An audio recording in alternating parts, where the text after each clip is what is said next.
Hi hello ನಮಸ್ತೆ ಸ್ನೇಹಿತರೆ.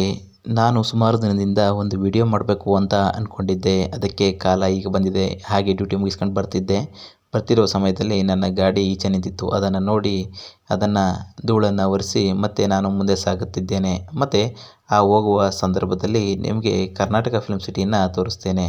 ಹಾಗೆ ಇದು ಇಂಡಸ್ಟ್ರಿಯಲ್ ಏರಿಯಾ ಆಗಿರೋದ್ರಿಂದ ಅಕ್ಕಪಕ್ಕ ಇರುವಂತಹ ಫ್ಯಾಕ್ಟ್ರಿಗಳೆಲ್ಲವೂ ಕೂಡ ಹಾಗೆಯೇ ನೂರಾರು ಜನ ಕಾರ್ಮಿಕರು ಬರ್ತಿರ್ತಾರೆ ಕೆಲಸಕ್ಕೆ. ಇದೇ ನೀವು ಕರ್ನಾಟಕದ ಫಿಲ್ಮ್ ಸಿಟಿ, ಇದನ್ನು ಇಲ್ಲೇ ಕೂಡ ಸರ್ಕಾರ ನಿರ್ಮಾಣ ಮಾಡಬೇಕು ಅಂತ ಅಂದ್ಕೊಂಡಿದೆ.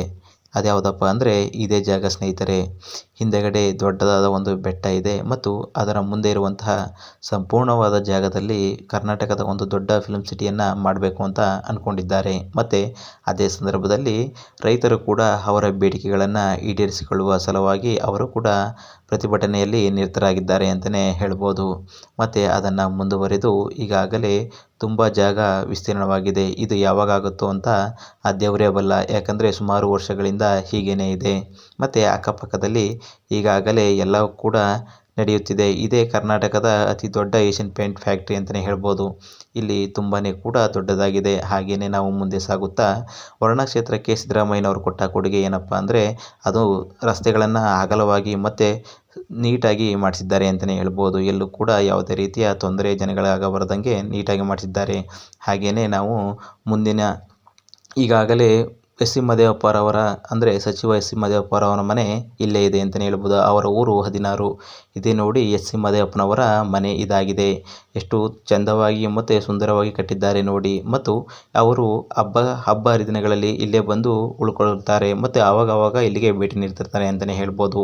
ಹಾಗೆ ನಾವು ಮುಂದುವರಿತಾ ಇಲ್ಲೊಂದು ಸೇತುವೆ ಕಾಣಿಸ್ತಿದೆ ಸ್ನೇಹಿತರೆ. ಈ ಸೇತುವೆಗೆ ಅಲ್ಲಿನ ಜನರು ಬಸ್ ಇಲ್ಲದ ಕಾರಣ ಸಿದ್ದರಾಮಯ್ಯನವರನ್ನು ಬೇಡ್ಕೊಂಡಿದ್ದರು. ಮತ್ತು ಇದಕ್ಕೆ 32 ಕೋಟಿ ರೂಪಾಯಿಯನ್ನು ಖರ್ಚು ಮಾಡಿ ಸಿದ್ದರಾಮಯ್ಯನವರು ಇದನ್ನು ಕಟ್ಟಿಸಿದ್ದಾರೆ ಅಂತಲೇ ಹೇಳ್ಬೋದು. ಮತ್ತೊಂದು ಕಡೆ ಈ ಸೇತುವೆ ವಿಚಾರವಾಗಿ ಅಲ್ಲಿನ ಜನರು ಸಿದ್ದರಾಮಯ್ಯನವ್ರ ಹತ್ರ ಲಾರಿಯನ್ನು ಮಾಡಿಕೊಂಡು ಲಾರಿ ಜನ ಈ ಸೇತುವೆ ಕಟ್ಟಿಸ್ಬೇಕು ಅಂತ ಹೋಗಿದ್ರಂತೆ. ಅದಕ್ಕೆ ಸಿದ್ದರಾಮಯ್ಯನವರು ಆಯಿತು ನಾನು ಮುಖ್ಯಮಂತ್ರಿ ಆದಾಗ ಎಲ್ಲನೂ ಮಾಡಿಕೊಡ್ತೀನಿ ಅಂದರು. ಅವರು ಮುಖ್ಯಮಂತ್ರಿಯಾದ ಮೊದಲ ಸಲನೇ ಇದನ್ನು ಈಗಾಗಲೇ ಮಾಡಿಸಿದ್ದಾರೆ ಅಂತಲೇ ಹೇಳ್ಬೋದು. 38 ಕೋಟಿ ರೂಪಾಯಿ ಖರ್ಚು ಮಾಡಿ ಈ ಸೇತುವೆಯನ್ನು ಮಾಡಿಸಿದ್ದಾರೆ ಅಂತಲೇ ಹೇಳ್ಬೋದು. ಅಕ್ಕಪಕ್ಕದ ಜನರಿಗೆ ಇದರಿಂದಾಗಿ ತುಂಬಾ ಉಪಯೋಗವಾಗಿದೆ ಸ್ನೇಹಿತರೆ. ಹಾಗೆ ಇದೇ ರೀತಿಯ ಮುಂದಿನ ದಿನಗಳಲ್ಲಿ ವಿಡಿಯೋಗಳನ್ನು ಹಾಕ್ತಿರ್ತೀನಿ. ಅದನ್ನು ನೀವು ದಯವಿಟ್ಟು ಶೇರ್ ಮಾಡಿ ಮತ್ತು ಸಪೋರ್ಟ್ ಮಾಡಿ ಸ್ನೇಹಿತರೆ. ಧನ್ಯವಾದಗಳು.